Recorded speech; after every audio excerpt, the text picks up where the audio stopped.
Face to face debate करा म्हणण्यापेक्षा स्वतःला आरशात पहा असं सपकाळ म्हणतात। वडिलांचा फोटो समोर ठेवून चव्हाणांनी फेस टू फॅक्ट करावं असा सल्ला आता सपकाळांनी दिलाय। अशोक चव्हाणांच्या ट्विटला हर्षवर्धन सपकाळांचं ट्विटद्वारे उत्तर पाहायला मिळत आहे। तर राहुल गांधी पळू नका, फेस टू फेस डिबेट करा असं वक्तव्य अशोक चव्हाणांनी केलं होतं। तर सपकाळांनी काय ट्विट केलंय ते पाहूयात। काळे पांढरे धंदे लपवण्यासाठी पळून गेलेल्यांनी राहुल गांधींना फेस टू डिबेट हे सांगण्यापेक्षा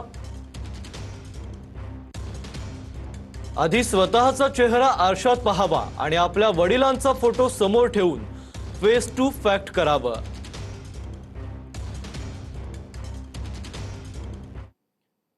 आतापर्यंत 22 लाख कुणबी प्रमाणपत्र दिल्याची माहिती मंत्री बावनकुळेंनी दिली आहे। जात प्रमाणपत्र देणं हे आमचं काम, व्हॅलिडिटी आमच्याकडे नाही असं स्पष्टीकरण आता बावनकुळेंनी दिलंय। कुणावरही अन्याय केला नाही, बावनकुळेंनी जरांगेंना हे उत्तर दिलंय। तर मराठ्यांचा रोष वाढलाय, मराठे मुंबईला जाण्याचा निर्णय घेऊ शकतात असा इशारा आता जरांगे पाटलांनी दिलाय। महसूल खात्याचा संबंध हा कास्ट सर्टिफिकेट इश्यू करण्याचा आहे। 22,20,600 कुणबी प्रमाणपत्र मागच्या 3 वर्षामध्ये महसूल खात्याने इश्यू केलेले आहेत। 22,20,000 च्या वर प्रमाणपत्र दिले आहेत।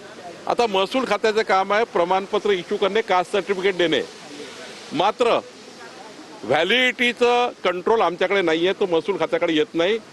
व्हॅलिडिटी हा क्वासी ज्युडिशियल अधिकारी आहे, आमच्याकडे फक्त कास्ट सर्टिफिकेट देण्याचा अधिकार आहे। संकटाच्या दिवशी अगोदर संकट परतून लावायला लागतं आणि हे पश्चिम महाराष्ट्राच्या ध्यानात आल्यामुळे मला प्रत्येक गावाचं इथून पाठीमागचे 3 गावं लागले। विट्याच्या पाठीमागच्या याच्यापासून कडेगावापासून इतकं भयानक मराठा समाज माय मावल्यासह रस्त्यावर आला ना, ही चीड आहे समजून घ्या। एखाद्या वेळेस मराठे मुंबईला जाण्याचा निर्णय घेऊ शकतात।